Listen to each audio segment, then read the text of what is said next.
Hello everyone, it's Denise. I'm back again from the University of Sewing. We've got more of Granny's sampler to work through today. We're in a little different position today too. Things probably look a little different. We've been doing some remodeling and some shuffling of things around.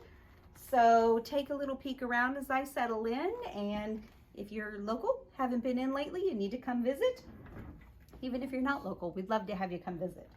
So, Granny's sampler. Here's Granny. Here's the sampler. This is that awesome book by Ricky Timms that we are working our way through. Guess what, guys? We are on block number 39. Remember, 42 is our goal, so we are getting there. I'm excited about the progress that we're making. Last time we did some English paper piecing, which was block number 33. It was Grandmother's Flower Garden. We're going to continue with the grandmother theme today, and we're going to talk about grandmother's fan. Kind of a pretty block, don't you think? It's very sweet. So we've got a lot going on in this sweet little block. I'm going to lay it down so we can talk a little bit here. We've got some paper piecing to get the fan blades. And then we've got some curved piecing here. And there's a couple different ways to accomplish that. But let's talk about what kind of tools we need to accomplish this block today. Obviously, you need your book. And if you are reading along with friends at home, the book is based on, of course, Lizzy Albright and the Attic Window, also by Ricky Timms and his buddy Cat Bowser.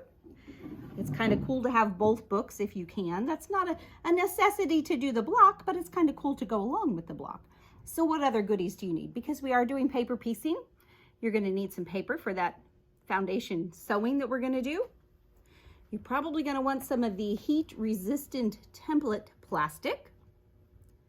And there is another option for that, but I do really like that one. It comes in pretty handy. We'll talk a little bit about when to use that one.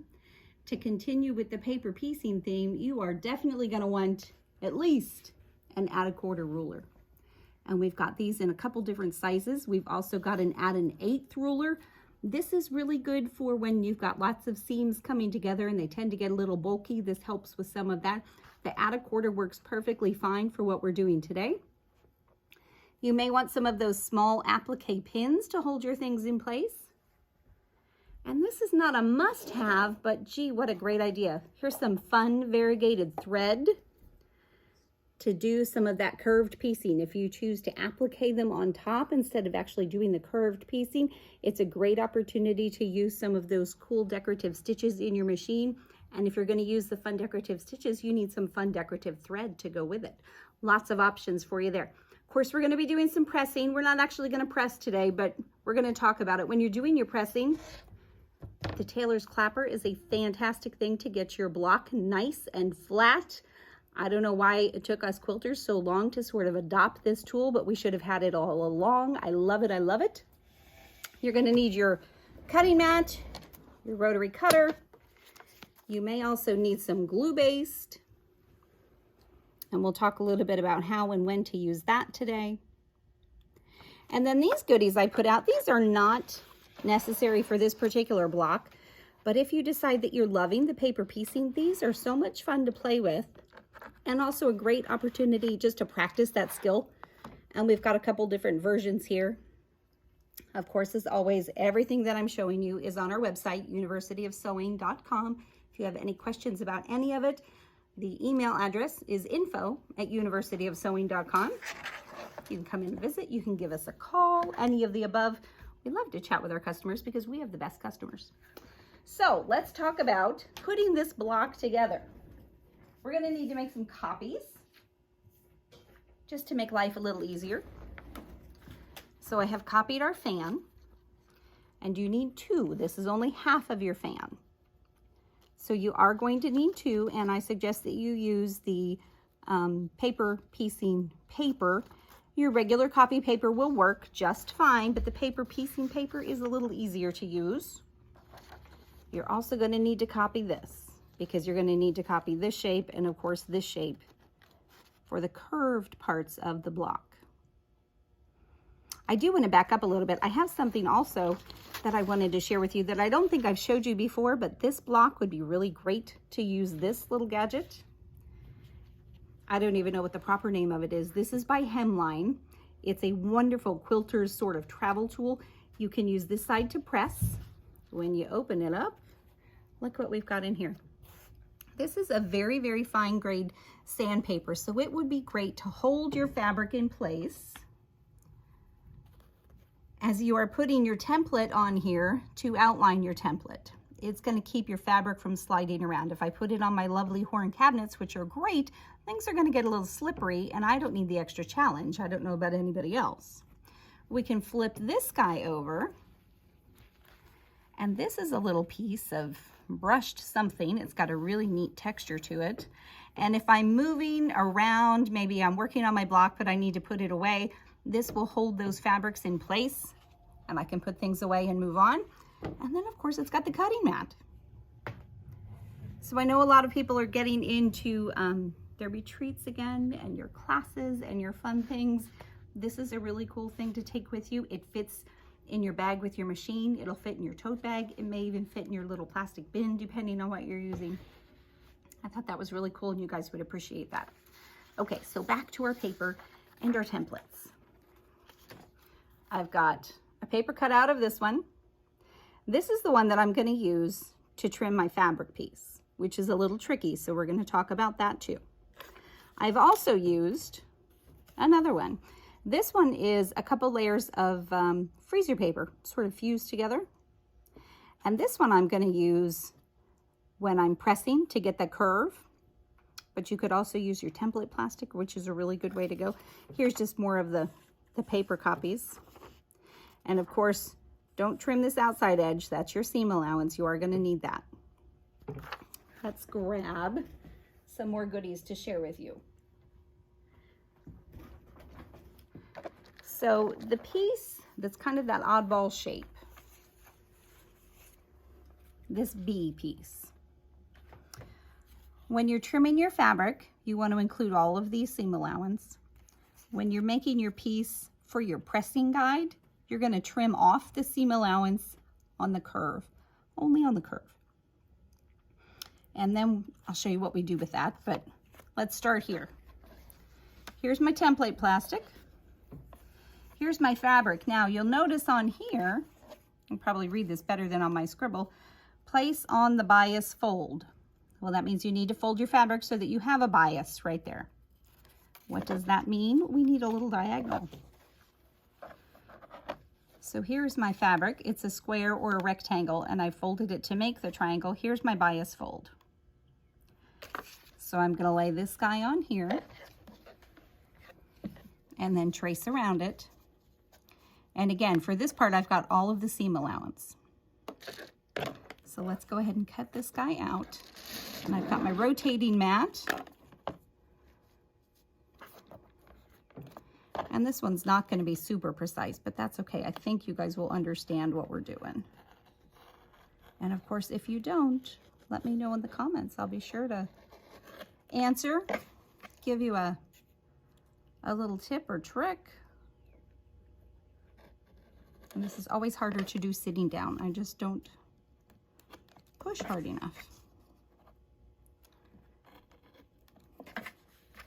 Well, I don't push hard enough, and maybe I didn't eat my Wheaties this morning. There we go. Okay, so this guy can go here for now, and then we can turn this. And of course, I should have my rotary cutting rulers to do this part. You could do it just with regular scissors, of course.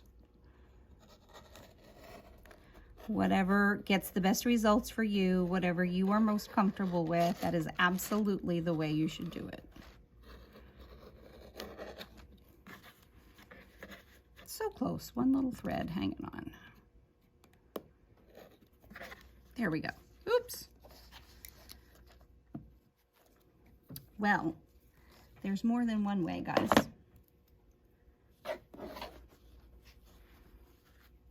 Let's see what we can do here just to get this off so you can see what we're trying to do. What is the goal here? You're thinking, she's lost her mind. What is she doing? All right, this guy's out of the way. Now, when we open this up, I'll move our plastic out of the way. There's the corner of our block. Now you see why we had to fold it the way that we did. And I'll bring our sample block out just so that you can see. That's our corner. Okay, so that's a little tricky. If you're unsure about it, definitely practice that with some scrap fabric. Let's talk a little bit about paper piecing. We've got this one here. We're just going to do a quick tutorial on how to do this. And there are several blocks that we've already talked about paper piecing in detail. I think number 28 and number 25 are good ones to go back to if you're curious. We've got it printed here. I'm going to fold, and I'm just folding on that line between number 1 and number 2. And it just puts a crease there, and I'm going to fold between number 2 and number 3. And the crease just serves to help me line things up. If you decide you don't need to do the crease, not a problem. It's not going to cause any issues. It's just kind of the way my brain works. Okay, so review on paper piecing. Let's go over to the machine.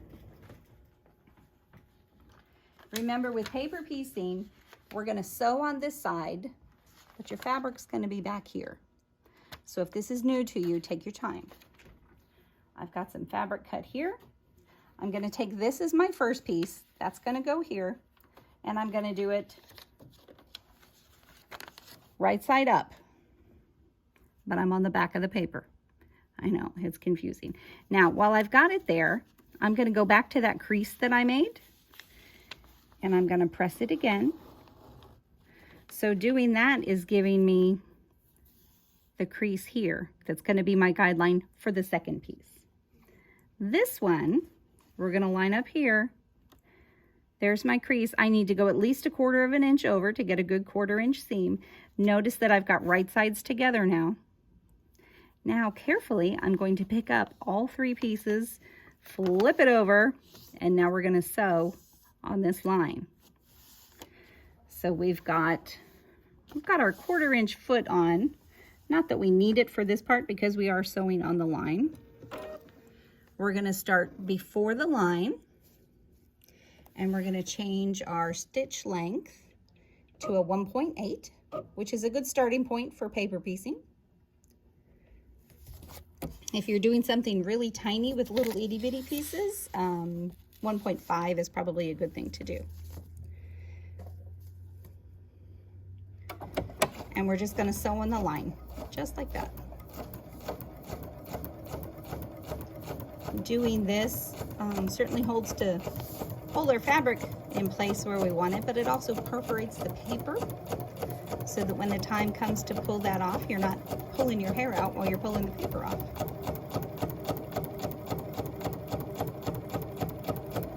And we're sewing past that line. We'll trim.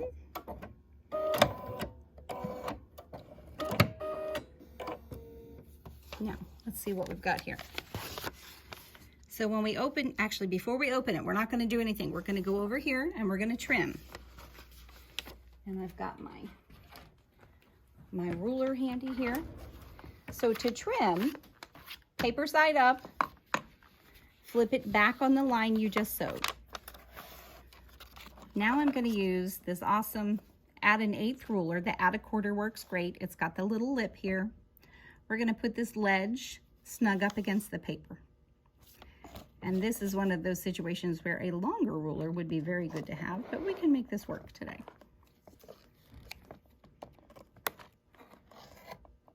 And I am going to stand up so that we're not here all day with me trying to wiggle with the rotary cutter.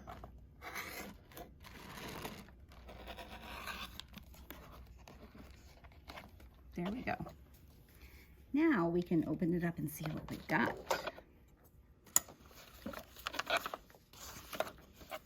There's a nice 1/8 of an inch seam there. We'll open this guy up and we can finger press this. Finger pressing is usually sufficient for this part, but you do want it kind of nice and snug. Now to do the next one, we would do exactly the same thing. I would go back to that fold on the next line. There's my crease.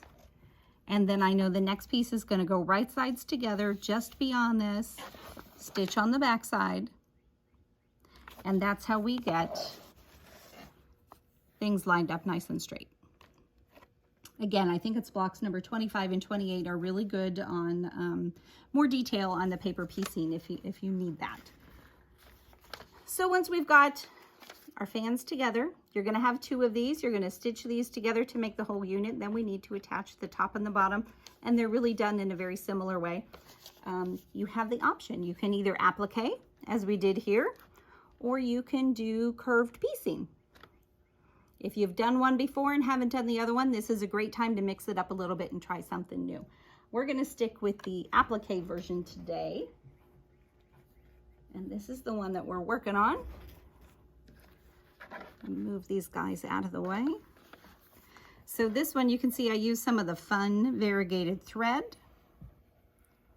And the only reason I didn't use one of the cool bazillion different stitches that we have in our Berninas, honestly, I couldn't decide. And it took me too long, and I thought, oh, I just need to do something. But yes, there are so many of them. Here's our bottom half, bottom third, I guess. Still got my freezer paper template in there. We were going to talk a little bit about pressing this. So you can see on this one, the curve is trimmed off, the seam allowance for the curve. And because this is the freezer paper instead of the plastic, I did do it this way. And then you just press it here. But what I think is a really cool idea, and I borrowed this from some applique techniques, is take your little bottle of Best Press or whatever starch you're using, spray it just in a little, you could even spray it in the lid. You just need a little tiny bit. Steal one of the paintbrushes from one of the kids, they won't notice. Dip it in the starch. You're going to paint it along this seam line here, and you'll see that I did also trim this so that there's a little cut there just so that they lay a little better. But when you put the starch on here and then press it, it helps it to stay in place a little better. And I just think it's kind of cool. It's really simple and very cool. Now we have to take this guy off. Can save that to use for another day. And that one's ready to go. Now, let's put him on here. Let's figure out where to put him. So because we're going to applique, it's going to go on top. We've got a stay stitching line here that sort of is our guide. We know that's within the 1/4 inch seam, so we also know that we can go just a little bit above that and still be in our 1/4 inch seam. The other way that you can help line it up is to look at those straight edges. So I think if we did something right about there, that's probably going to be good. We're going to use our little glue stick, and I'm just going to do a little here, a little here. This is just to hold it in place so that I can stitch it in place. It is a water-soluble glue. When you wash it, it will go away. It is not going to gum up your needle, which I know is always a concern. Let's put my glasses on so we can get things lined up just right. And I know I can see that little bit of stitching there, so I do want to hide that.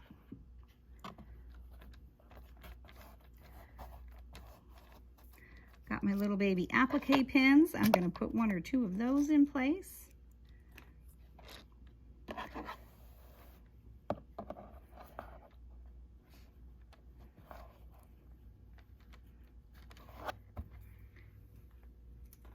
Just because, right? If you've got the tools, you should use them. Line that guy up a little better.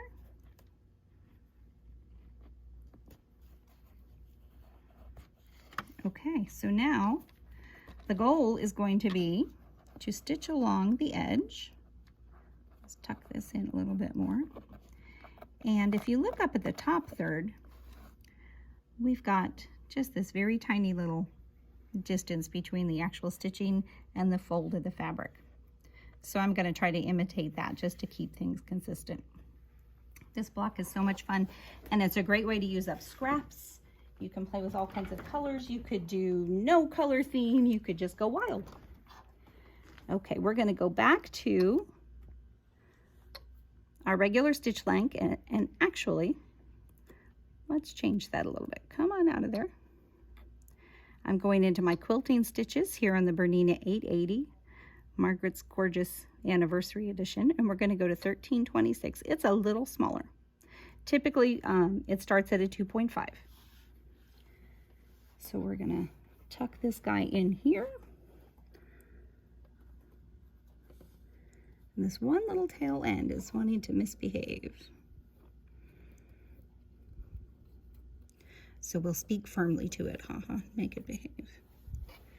And of course at the end it gets trimmed to an 8.5 inch block so that our finished block will be 8 inches.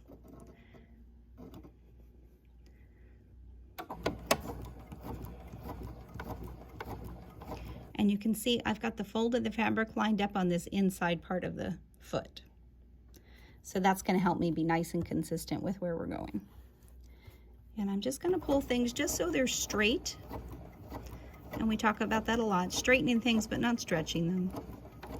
We're working with some bias edges. And actually, just a reminder too, when you're playing with those biased edges, don't play with them too much, because they will wiggle on you and then things will not be quite the shape you would like them to be. This is definitely the time to go slow. This is not a fast part of the sewing process. But this block actually doesn't take long at all.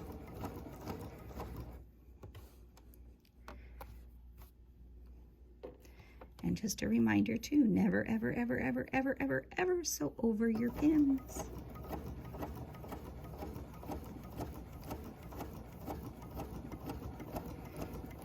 And we're almost done. Ta-da! And then we can trim up some threads, square it up to 8.5 inches.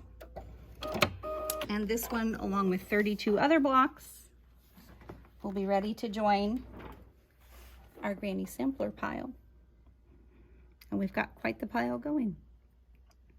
So guys, thank you again for watching. If you're tagging along with us from block 1, I appreciate it. I love you guys for hanging out. Everything that I showed you today and so many other cool things are available on our website, universityofsewing.com. Again, if you have any questions, be sure to leave them in the comments. Hit that subscribe button and let us know. Give us a thumbs up. Let us know you're enjoying what we're doing and we're on the right track. We'll see you next time. For everyone here at the University of Sewing, thanks again.